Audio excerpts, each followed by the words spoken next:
Okay, I can give you the definitive verdicts on the ride quality. There are Volkswagens that cost twice as much as this and they're not as well finished. Hello and welcome back to the Volks Wizard channel, and welcome to this channel's first ever review of the new Renault 5 electric vehicle. It might seem a bit strange having a Renault on a Volkswagen Group focused channel, but I know loads of VW Audi owners who could be seriously tempted by this car. In fact, I've actually bought cars off people whose brand new Renault 5s arrive in the next few weeks. In fact, even I could be tempted, because I love the way it looks, and actually I could do with a small electric vehicle in my life right now, and Volkswagen Group have been a bit late releasing theirs, but this is the car Volkswagen need to beat with their upcoming ID2. We've also got the Cupra Raval due this year as well. So thanks to the guys here at Renault UK who are quite happy to let a Volkswagen man have the keys to this very special car. We're going to have a good look around the outside, the inside, and go for a drive. And at the end of the video, I'm going to decide if I should buy myself a Renault 5 EV. But before we get started, let me just remind you guys how you can support the channel. The easiest way, as ever, is simply to subscribe.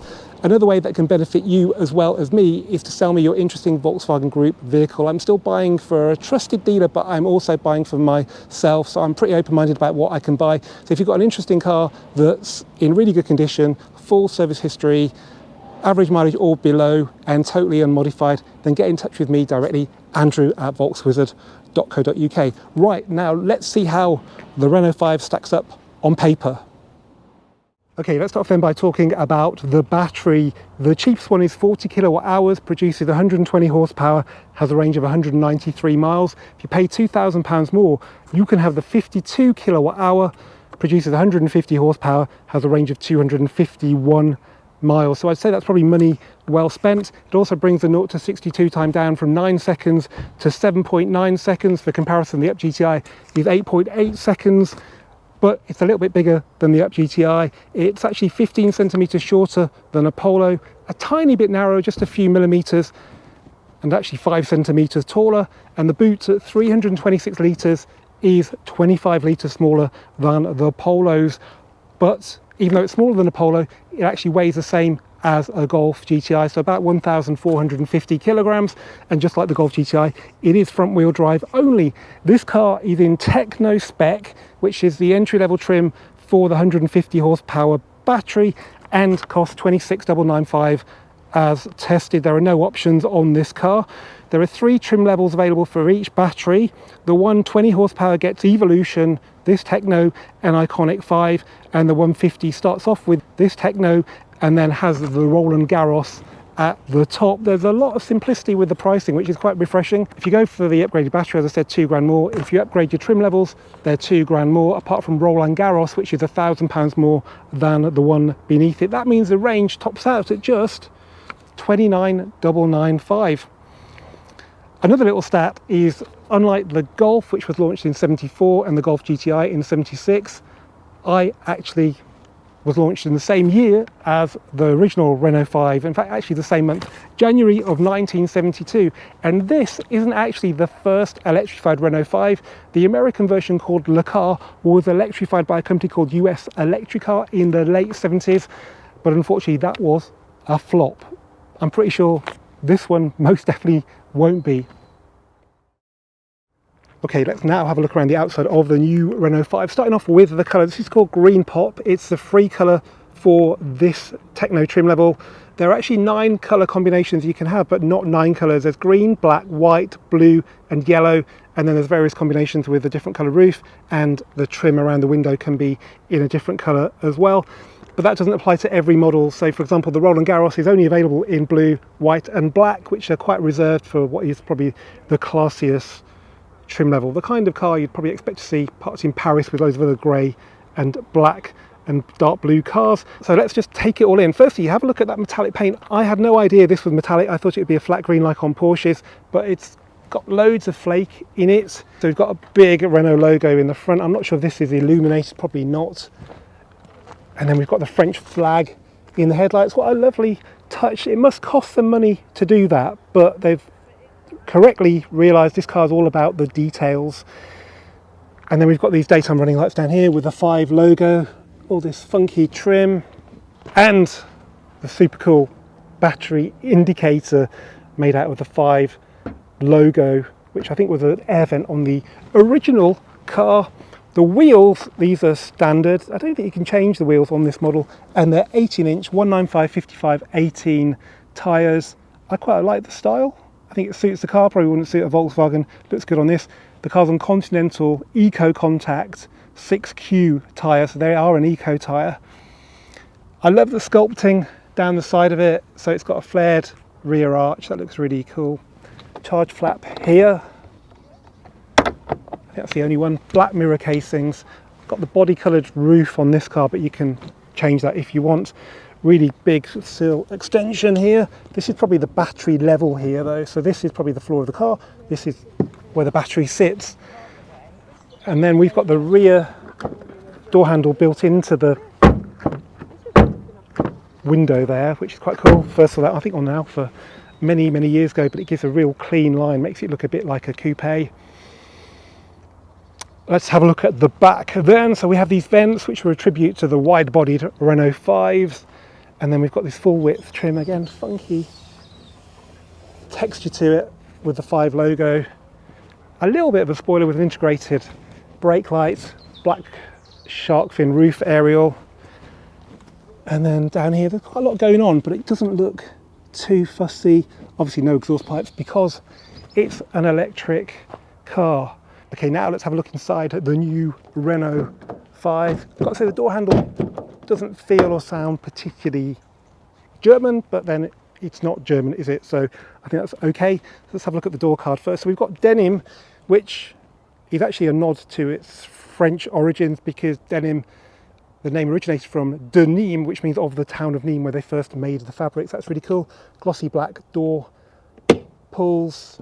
Nice texture up here, a little bit of padding there, not an awful lot on this leatherette. Chrome window switches, I think that's folding mirrors there, yep.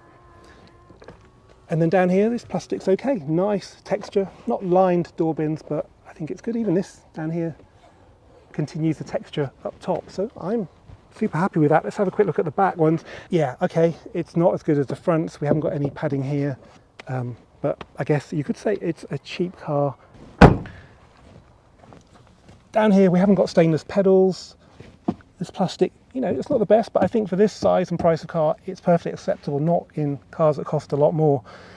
Carpet down here, it's a bit like the one in the Golf or even much more expensive Volkswagens, maybe slightly better. Floor mats are good with the Renault 5 logo contrast stitch, so they made the effort there. This plastic isn't bad really.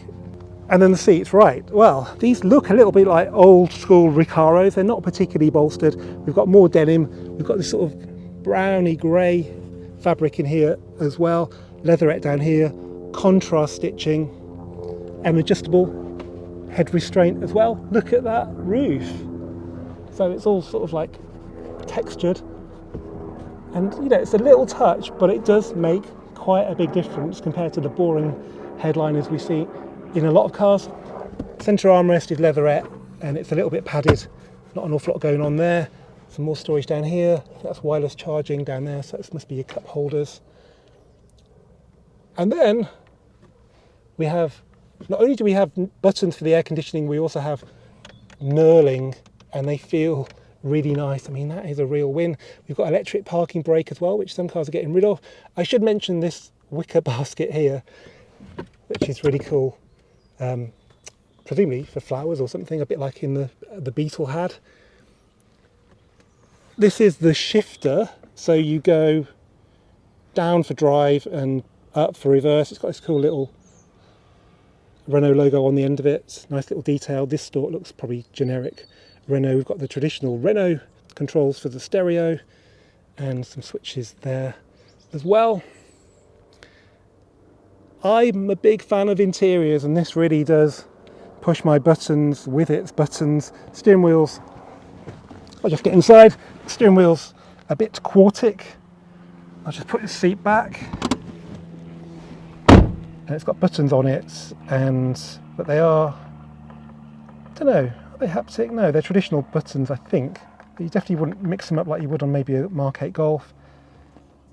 And multi-sense, which looks like driving modes. That's pretty cool. Got this infotainment system integrated into the cluster panel, and that's how you start the car. You press power.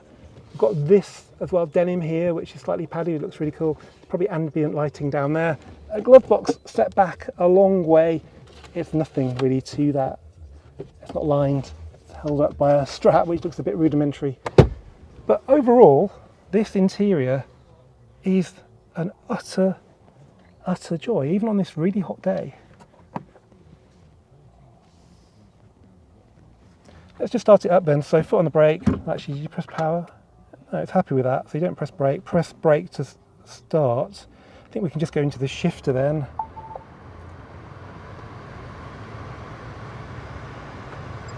Right, you have to press power again then, and then drive or regen. So D and B must be for drive and brake regeneration. You should always really drive them in B mode, and then up for reverse.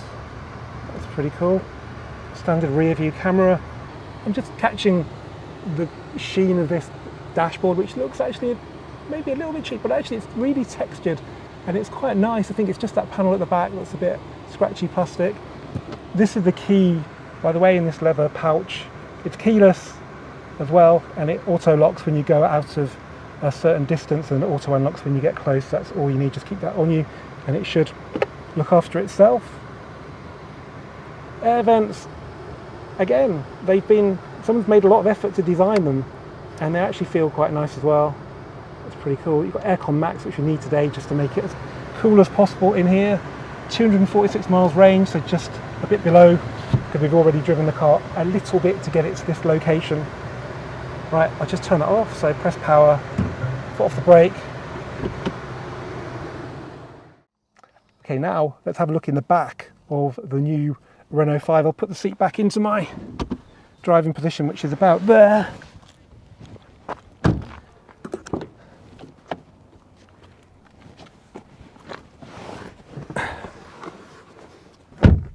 Okay, it's not huge in here, so I think a Polo would probably be a bit more comfortable for a rear seat passenger, which ties in with this car being a little bit shorter.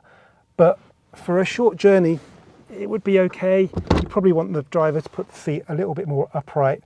But yeah, so for kids though, perfectly fine. Let's have a quick look in the boot now. Forgive me all my camera gear.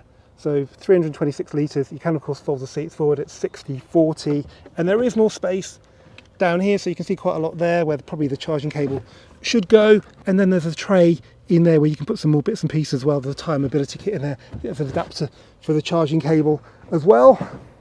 Let's have a quick look under the bonnet. Bonnet release is on the left hand side. To open it, you put your hand down here and there's a little lever, and we don't have telescopic struts, we have a manual stay, and weirdly for a Volkswagen guy it's not attached to the wing, it's actually attached to the bonnet and it clips in on the wing. It does look like a kind of internal combustion engine in there. If they put a cover on it, you could be mistaken for that. It looks just real traditional layout. There's a normal battery there in addition to the battery that's under the floor. There's a couple of coolant tanks, I think just there and there, brake fluid there, screen wash there. Nicely finished though. Take a look at that, guys.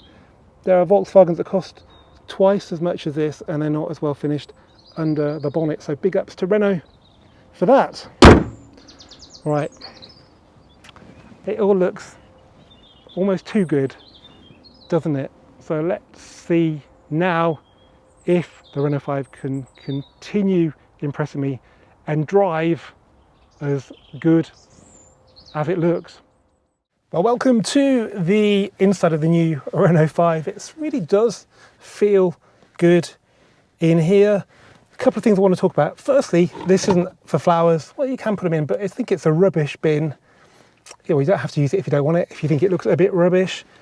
So I want to talk about the stereo. Now, Audi and Volkswagen talk about Harman Kardon and Bose and all that stuff.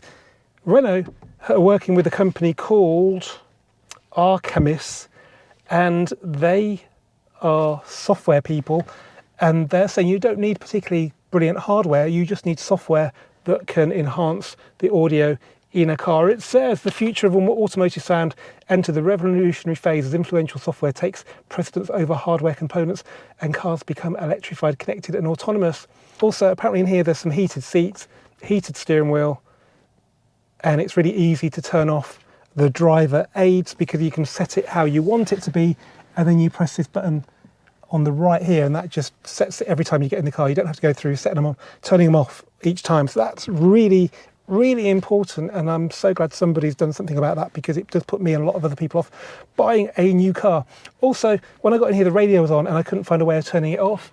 I think this is the volume up here. Can you see that, hopefully? Just on the top of the head unit, and there's a power button there as well, but there's nothing down here as far as I can see for the stereo. Got central locking button on the center console as well. Electric parking brake down there with auto hold. That's quite important. Got a couple of USB-Cs down there. Now I'm sweating like a pig. Today has been a very arduous day because it's probably 30 degrees. GoPro's gone wrong, phone's gone wrong. I've nearly overheated as well. So let's get going. Foot on the brake, press the power button just like you would with an electrical device. And can we turn that down? Yeah, that's definitely the volume, so that's cool. Got the aircon on. Oh, that's quite nice.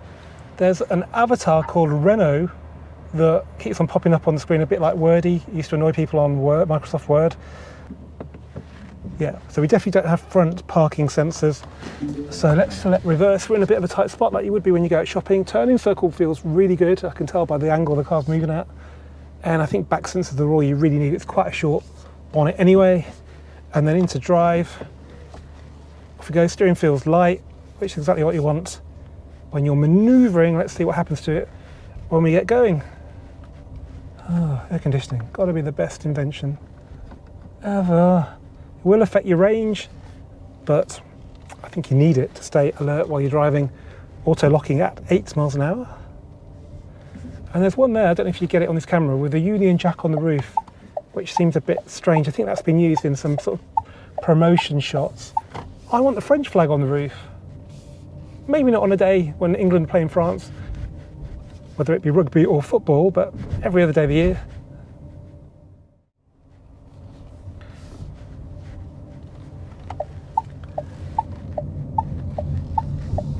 And off we go.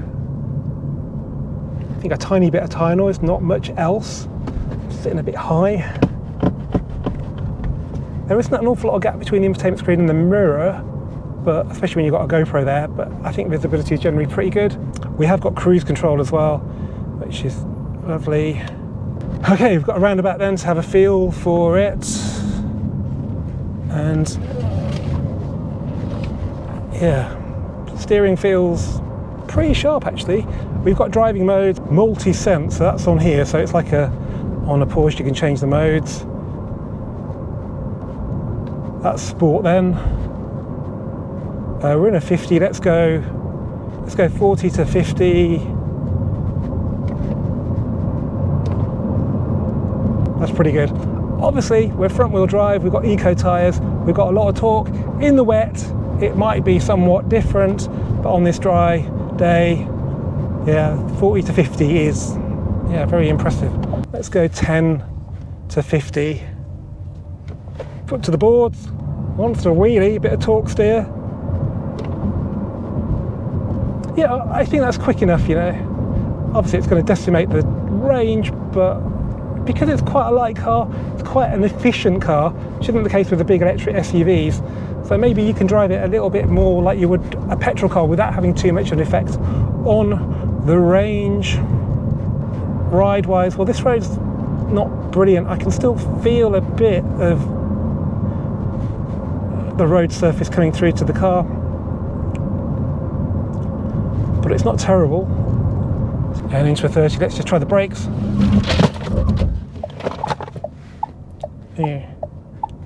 Yeah, they're good. They're good. Very good. Let's put the hazards on. That's impressive. Now I need to turn the hazards off. There we go. Sometimes they automatically clear on other cars, but not on this one. And then let's put it into regen. This lorry's turning off. That's regen mode, no brakes. That's quite a lot of regen. And that's what we like, because what's the point of wasting electricity by braking, by just creating heat, you can turn it into electricity. Just turn it around on a sixpence like a London taxi. That's really good.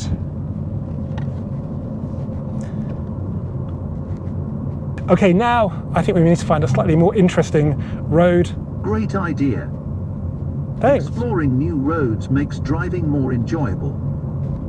You can use the navigation system to find scenic routes or hidden gems nearby.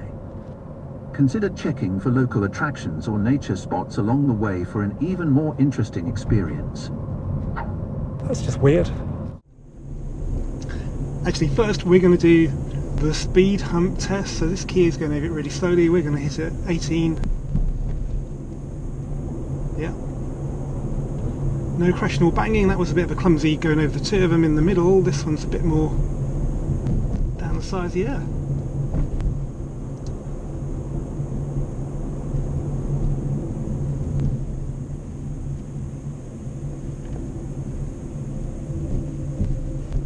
Yeah, pretty well damped going by what I can feel on that.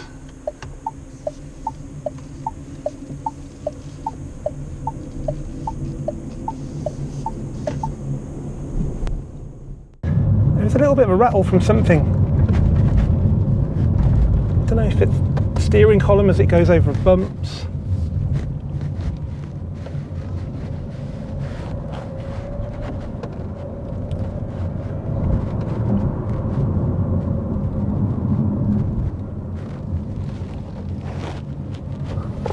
So just coming out that corner, I got on the gas, it was 25 miles an hour, and the inside wheels spun up as they do, and it just reduced the power using the traction control. So I'm not convinced it's going to be that much of a satisfying drive because it seems really traction limited, a bit like the Up GTI. I mean, the traction control isn't as bloody archaic as the one in that car, but you do feel it needs a bit some better tyres, because it is a torquey car, and eco tyres might increase the range, but it depends what your priorities are. But you know, I'm pretty sure you can get some decent tyres, maybe go a bit wider. But yeah, in gear, it's not struggling at all. Okay, I can give you the definitive verdict on the ride quality. It's not a comfortable car as such. What are you going to say now, Renault? Absolutely. Renault cars are designed with comfort in mind, featuring spacious interiors, supportive seating, and advanced technology for a smooth ride. You can enjoy a relaxing driving experience whether you're commuting or on a long journey. Back to ride quality, it's verging on firm. It feels like a sporty ride. I don't think it's annoying. I don't think it's particularly crashy. I'm pretty sure it's like this because of efficiency, to increase the range, because the range is pretty good for such a cheap car. Part of that will be from the eco tyres, part of it will be from high tyre pressure. They don't put an awful lot of tyre on the road, and that explains why the traction isn't that great either. I was accelerating, then I heard what sounded like an engine noise, and it's a Nissan Skyline behind me. I thought there might be some fake noise that I just decided to kick in. There goes the GTR. So yeah, traction control kicks in then as well, and then over these bumps it's quite firm. There is a little bit of trim chatter as well, which I don't think the firm ride is helping. So if there's a compromise for your money, I would say it's on the ride quality, not the brakes though. They're bloody fantastic. Again, a bit of slip there, but it was a bit dusty, and again then. And there is that sort of rattle coming from in here when you go over a bump. It's not my stuff in the car.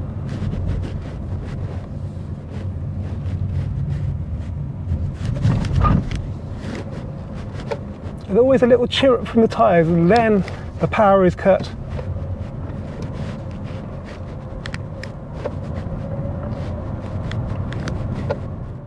I should just mention the steering is a little glassy. That means there's not an awful lot of texture, not an awful lot of feedback. It is quite direct though, but that doesn't really make up for that. But I think once you learn the limits of the car, then you'll be able to throw it around with a lot of confidence. Now, apologies for the audio quality, my other camera has run out of battery, but I've just got the opportunity to do a quick bit of motorway testing. So let's go up to 70 now then, from stationary, foot to the boards. Should maybe not round that corner, but it's alright, hangs on pretty well. And that's 70 miles an hour now. Hopefully this camera might give you a better idea of how the car sounds in the cabin. There's a little bit of wind noise, I think, from the mirrors, and a bit of tyre noise, but it's quite refined for a car at this price point, I think.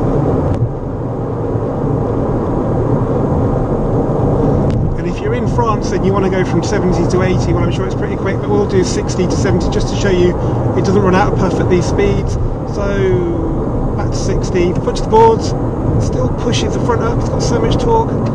That's 70, so it's still a very responsive car at motorway speeds. I'm also pleasantly surprised to report that this car has got adaptive cruise control. So I set the cruise to 60 and it's just dealing with the M25 traffic, and I can just relax and enjoy the ride.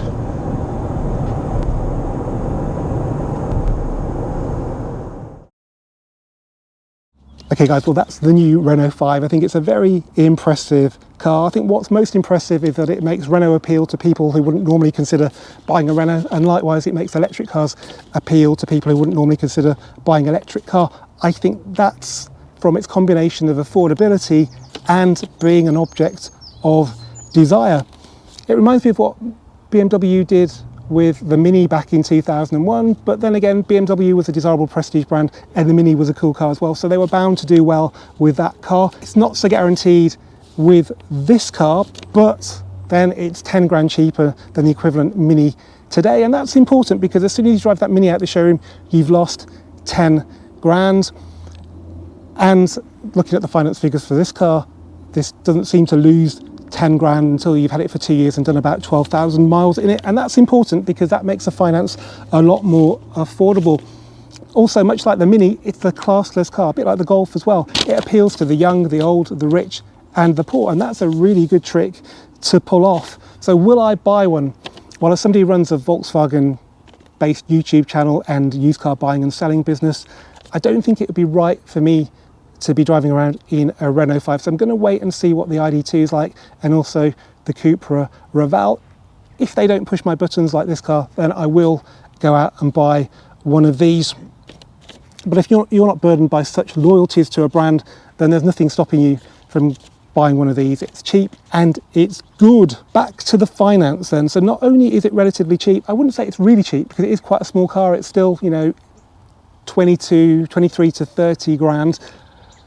But I think most importantly, the finance is quite affordable, and Renault are doing 0% finance if you can stump up a bit of a deposit. So if you put 8 grand down, you can have this car for £221 per month. If you don't have that much of a deposit, you can still get finance, but you lose the 0% finance and you have to have 3.9% APR for the 120 horsepower battery or 5.9% for the bigger one. And don't forget, you'll be saving a lot of money on petrol or diesel, particularly if you charge overnight with a special EV tariff from companies like Octopus Energy. As ever guys, thanks for watching this Volkswagen video. Big thanks to Renault UK for the loan of this car. Keep subscribing, keep commenting, and I'll see you for the next one very soon.